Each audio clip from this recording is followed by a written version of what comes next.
Usar remédios vermífugos antiparasitários, será que realmente a gente precisa hoje em dia? Será que ainda existe doenças causadas por verminoses em pleno século XXI? Quem deve tomar, quem não deve, quantas vezes ao ano, qual o melhor medicamento antiparasitário? Essas e outras dúvidas eu vou esclarecer nesse vídeo para vocês. Eu recebo com frequência no meu Instagram e aqui no YouTube perguntas sobre desparasitação. E esse é um tema que eu gosto muito de falar com vocês porque é um tema muito esquecido, infelizmente, na medicina tradicional, e a gente hoje percebe que tratar o paciente como um todo, cuidando desde a raiz do problema, a gente tem uma melhora significativa de vários problemas envolvidos na pessoa. Então tem gente aí sentindo dores de cabeça, falta de ar, cansaço, tontura, zumbido no ouvido, fica indo de médico em médico com tosse crônica, com intestino alterado, com gases e não consegue resolver. E esses sintomas podem ser uma verminose, então eu vou explicar para vocês aqui como identificar esses sintomas e as outras dúvidas de vocês. Se você ainda não me conhecia, eu sou a doutora Bruna Scalco, eu sou médica, eu dediquei muitos anos à cardiologia e à vida hospitalar, mas hoje eu me dedico principalmente à medicina integrativa e à nutrologia, que é cuidar dos meus pacientes como um todo. Seja muito bem-vindo, muito bem-vinda ao meu canal, já se inscreva aqui para você aprender mais sobre saúde integrativa. Aqui você vai encontrar vídeos sobre hormônios, menopausa, suplementação, dicas naturais de como melhorar a saúde sua e da sua família. Infelizmente, muita gente ainda acha isso, esse mito de que não existe mais parasitose, incluindo profissionais de saúde. Alguns médicos, se você for aí perguntar, doutor, eu quero um vermífugo, quero um remédio antiparasita, vai perguntar, você tá doido? Você não precisa disso, não existe mais isso. Mas, gente, infelizmente, nós temos sim a presença de muitos vermes, não são só para as pessoas que moram em áreas carentes, em áreas rurais e até mesmo aquelas de saneamento básico precário. Nós temos esse problema rondando pessoas urbanas, pessoas que moram em apartamentos, pessoas que vivem em áreas que têm saneamento básico, então pode sim afetar muita gente, não só essas pessoas, inclusive o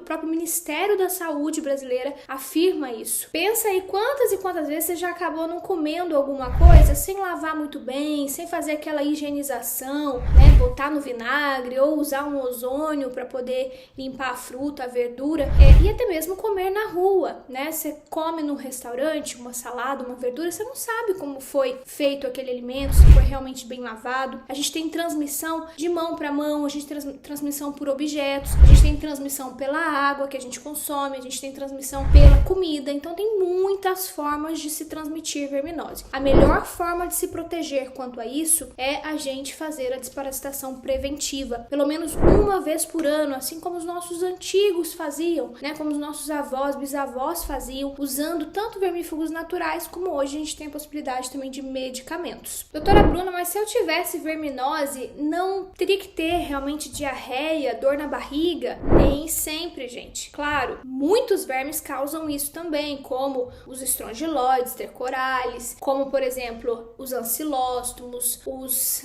amemias e o trichuria trichuris. Tem vários vermes que afetam realmente só o intestino, né? E às vezes causam mais uma alteração intestinal, como gases, dor abdominal, diarreia. Às vezes a pessoa oscila entre constipação, fica alguns momentos do mês, né, variando aquele trânsito intestinal, às vezes fica mais mole, às vezes fica mais endurecido, mas os vermes não causam só isso. Muitos vermes não ficam só na luz do intestino, eles migram para o nosso tecido, migram para o nosso fígado, causando hepatite. Eu já atendi pacientes com alterações hepáticas que não tinham explicação. A gente investigava, fazia ultrassom, ressonância e os exames estavam sempre alterados, TGO e TGP alterados, né, enzimas hepáticas aumentadas, e daí a gente fazia a desparasitação e melhorava. Então assim, o verme ele pode andar, ele pode ir para o fígado, ele pode ir, tem alguns que vão para o pâncreas, causam diabetes, tem vermes que vão para o pulmão, como por exemplo o Ascaris lumbricoides, que é a famosa lombriga. Você sabia que ela vai para o teu pulmão? Tem alguns momentos do ciclo dela, de desova e tal, que ela vai migrar pela corrente sanguínea, vai pelas veias mesmo, entra no pulmão e faz a síndrome de Loeffler, né, onde a pessoa vai ter tosse, vai ter como se fosse uma alergia, uma pneumonite, e daí ela fica indo de médico em médico tentando investigar,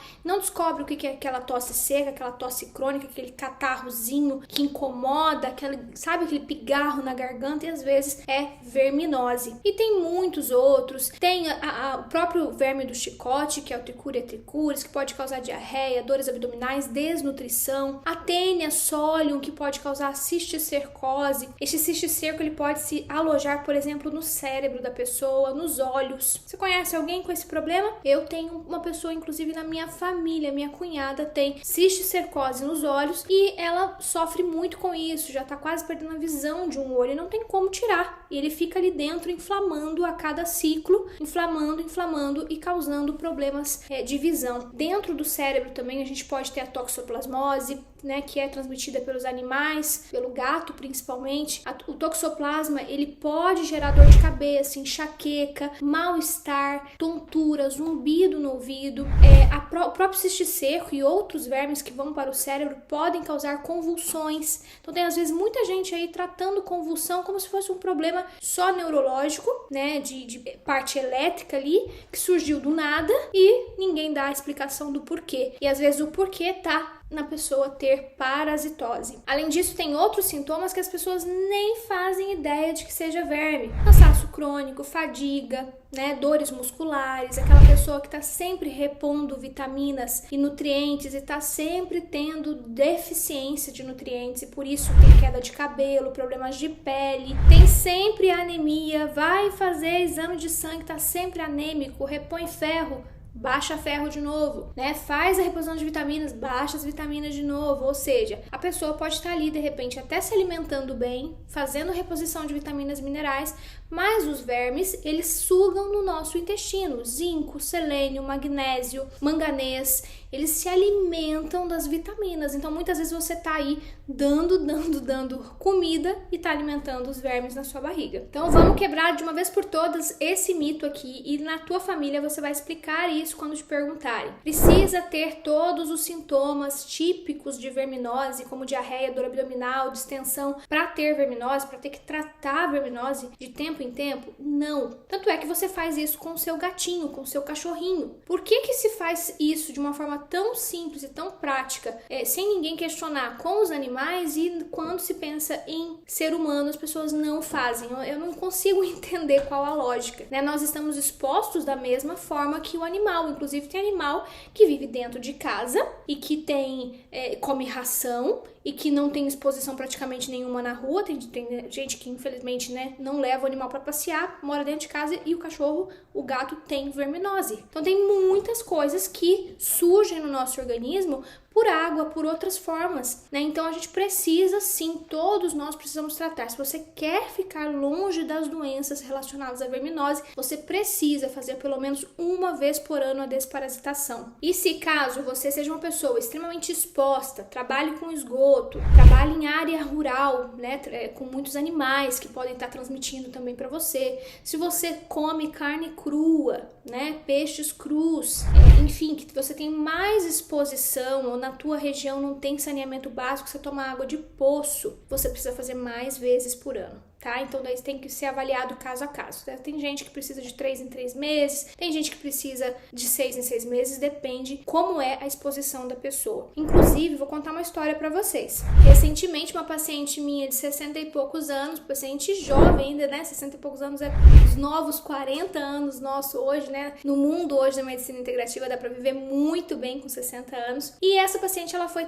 inclusive, trazida, quem marcou a consulta pra ela foi a minha paciente, filha dela, que já tinha melhorado e tal, e daí marcou a consulta pra mãe dela. Mas o que deu start pra marcar essa consulta é que ela já estava há alguns meses muito cansada, não tinha mais a mesma disposição pra fazer as coisas, começou a apresentar algumas falhas de memória, queda de cabelo, tinha muitas queixas, assim, de alterações que teoricamente não se explicariam, né? Parece que não tá tudo reunido, parece que é uma coisa isolada aqui e isolada ali. Tem muita gente que inclusive vai até em vários médicos, né? Achando que, vou tratar insônia com não sei quem, depois eu vou tratar a parte dermatológica com dermatologista, vou no nefro pra ver o rim, enfim. Daí ela veio pra gente, na Clínica Balance, com essas queixas, e o que deflagrou pra ela marcar consulta foi que um belo dia ela eliminou um verme muito grande pelo cocô. Ela viu aquele verme, inclusive a filha teve que ajudar a mamãe a tirar o verme do intestino. Então teve que puxar aquele verme, tinha assim, muitos centímetros, sabe? Eu acho que quase 2 metros o verme tinha. Olha que loucura. Em pleno século XXI a gente ainda ter um verme que consegue ficar tanto tempo no organismo a ponto de crescer, né? Nesse ponto. Né? Porque se a gente tomasse a desparasitação de tempo em tempo, e ela nunca tinha feito, só quando criança e tal, e imagina, com 60 e poucos anos, quantos anos esse verme já não estava crescendo ali dentro. E ela foi um caso assim que deu mais na cara, não tem dúvida de que realmente tem verme ali, mas muitas pessoas não eliminam o verme assim nas fezes, né? Então você tem que observar suas fezes, ver se tem pontos brancos nas fezes. Você pode ter essas alterações intestinais e não ter o exame de fezes positivo. Inclusive, né, nós temos aí que fazer muitas vezes 10 exames para um dar positivo. Por quê? A gente tem o verme em várias fases, em fase de ovos, em fase de larvas, em forma de cistos, em forma do verme grande. E como esses vermes eles ficam circulando, vão pro fígado, vão pro pâncreas, como eu expliquei para vocês, nem sempre eles estão na luz intestinal. E às vezes a gente não consegue ver isso pelo exame de fezes, tá? Tem muitos vermes muito pequenininhos também, nem todos os laboratórios analisam todos os tipos de vermes. Então, às vezes você pede um EPF, que é o exame parasitológico de fezes, e eles analisam só o básico. Mas nós temos mais de 100 tipos de vermes. Você acha que o laboratório vai ficar analisando um por um se tem, fazendo análise daquele cocô? Não vai. Então, a gente não pode esperar que o exame de fezes esteja sempre positivo para poder tratar. Infelizmente, muitos médicos ainda carregam esse mito, né? Falam para os seus pacientes, não tem nada aqui no exame de fezes, não pode ir para casa e continua aí com a sua vida, com seus sintomas, com isso tudo que você está sentindo e vai viver a vida. E é até muito triste a pessoa viver a vida assim, né, cheia de toxinas, porque o verme, gente, não só rouba os nutrientes, mas ele rouba também a nossa saúde, ele elimina toxinas dentro do nosso corpo. E daí você, intoxicado, você começa a sentir tudo isso exacerbado, dor de cabeça, cansaço, né, indisposição e muito mais. E o exame de sangue pode dar indícios? Sim, pode dar indícios, mas nem sempre está presente, tá? Eosinofilia, se você ver lá seus eosinófilos aumentados acima de 200, é um indício que pode ter parasitas também, porque é uma célula que aumenta principalmente quando se tem parasitose ou algum processo alérgico no seu corpo. Então, se você nesse momento não tá com dermatite, não tá com uma alergia respiratória e tá com eosinofilia, desconfie também aí que você pode estar com verminose. A eosinofilia a gente vê dentro do hemograma, tá? Que é aquele exame padrãozão que muita gente pede, então provavelmente você já deve ter feito aí um hemograma. Me conte aqui nos comentários se você já sabia disso e se você já sabia desses detalhes aqui dos exames de fezes também, que eu quero entender qual é aí o seu conhecimento sobre parasitologia. E a pergunta que todo mundo quer saber: qual medicamento tomar para a desparasitação? Nós temos hoje muitos tipos de desparasitação. Particularmente, eu gosto muito da desparasitação fitoterápica, tá? Lá na clínica nós usamos um kit fitoterápico. Vou deixar, inclusive, até o link para vocês aqui de um kit básico que mata mais de 100 vermes, que é um kit fitoterápico, que vai 3 tinturas, entre elas a nogueira preta, vai o absinto, né? Vai cravinho, depende de qual a disponibilidade da erva no momento, mas geralmente a gente usa a combinação de 3 ervas junto com alguns suplementos que auxiliam também na desparasitação. Essa desparasitação com tinturas, ela mata mais de 100 vermes e não tem um efeito colateral ruim para fígado e pâncreas. Então, quando a gente faz, a gente consegue matar mais vermes de uma vez só, sem prejudicar o fígado, né? O que a gente precisaria, por exemplo, tomar às vezes 5 tipos de medicações para conseguir atingir todo esse tipo de verme. Mas nós temos também medicamentos, né, vendidos em farmácia, como vocês já conhecem, muitos deles, ivermectina, anita, albendazol, né? O anita é o nitazoxanida. Deu até um trava-língua aqui. Mebendazol, praziquantel, metronidazol, secnidazol, tem muitos no mercado, né, com nomes comerciais e nomes científicos. Então, para a desparasitação uma vez por ano, o que eu indico geralmente para os pacientes que fazem acompanhamento conosco é a desparasitação fitoterápica para matar mais vermes. Inclusive, eu me sinto muito bem quando eu faço de tempo em tempo, eu faço geralmente 6 em 6 meses e é outra vida depois, tá? Assim, você se sente muito menos cansado, você vê realmente que o teu sistema melhora, tá? Todo o teu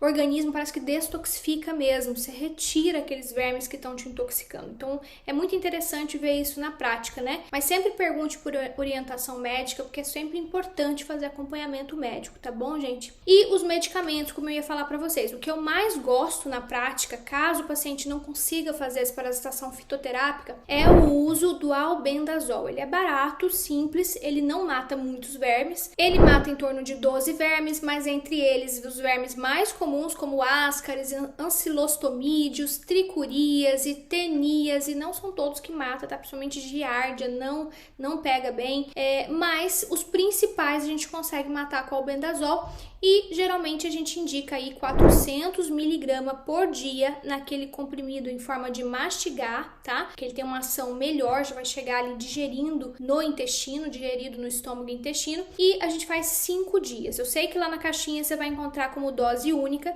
mas para esse fim de desparasitação, dose única não vai adiantar. Por quê, doutora Bruna? Porque a gente tem que pegar o verme nas várias fases, em forma de larvas, na forma adulta, na forma de cisto, na forma de ovos. Então, um dia só tomando, você não vai conseguir melhorar isso aí, tá? Então, 5 dias, 400 mg, essa é uma opção, mas converse sempre com o seu médico. Uma outra opção é o Anita, que é o nitazoxamida, né, que é o nome comercial, 500 mg de 12 em 12 horas por 3 dias, tá? Ele tem mais ou menos a mesma ação do albendazol, é um pouco mais caro, mas é mais confortável por ser somente 3 dias, tá? É uma opção também. E metronidazol, secnidazol, ivermectina, por exemplo, mata muito pouco verme. O metronidazol tem geralmente um efeito colateral muito ruim, deixa gosto metálico na boca, dá muita náusea, dá dores abdominais, eu não gosto muito de usar. Então a gente preserva esses medicamentos para casos específicos, como por exemplo o metronidazol, ele atinge e mata muito bem a giardíase. Então, quando o paciente tem especificamente uma giardíase, sintomas de giardíase, a gente guarda aí para fazer esse medicamento nesses casos. E um último mito que eu quero quebrar aqui, que muitos profissionais aí estão pelas redes sociais falando, que se você tomar o antiparasitário uma vez por ano ou de tempo em tempo, vai acabar com a sua microbiota intestinal. Gente, não tem nenhuma comprovação científica, não tem efeito, eu não vejo inclusive na prática esse efeito de alterar a microbiota intestinal, causar disbiose intestinal com o uso dos medicamentos vermífugos, diferente das bactérias, né? Diferente dos antimicrobianos, como por exemplo antibióticos. Quando você mata bactéria, sim, daí você destrói as bactérias do intestino. Agora, tomar um antiparasitário, que é específico para parasitas, ou fazer a desparasitação fitoterápica completa, é bem diferente. Bom, gente, essa é a minha opinião como médica, que trata o corpo inteiro, que trata você como um todo, porque realmente a gente fazer um tratamento pela metade, onde a gente só pensa em dar medicamento para o paciente para tratar os sintomas, a gente não está tratando o paciente como um todo. A gente está deixando ele intoxicado e gerando outros problemas aí, e ao longo do tempo vai ter mais complicações de saúde, né? E tem gente aí que tem até câncer lá na frente, problemas mais graves, diabetes descompensada, e uma coisa vai levando a outra por conta de uma simples parasitose que começou lá atrás e nunca foi identificada. Eu espero que essas informações ajudem a melhorar a sua saúde, da sua família. Deixa aqui nos comentários se você já desparasitou alguma vez, ou as suas dúvidas. Se você tem alguma coisa que ainda não ficou esclarecida, deixa aqui que eu posso fazer novos vídeos ou responder vocês aqui também. Compartilhe esse vídeo, não esqueça de dar o joinha aqui pra mim, tá bom? E vou deixar aqui pra vocês o link dos fitoterápicos, que eu tenho certeza que vai ajudar muita gente aí. Consulte sempre também o seu médico que te acompanha para cuidar melhor da tua saúde. Um abraço a todos e até o nosso próximo vídeo.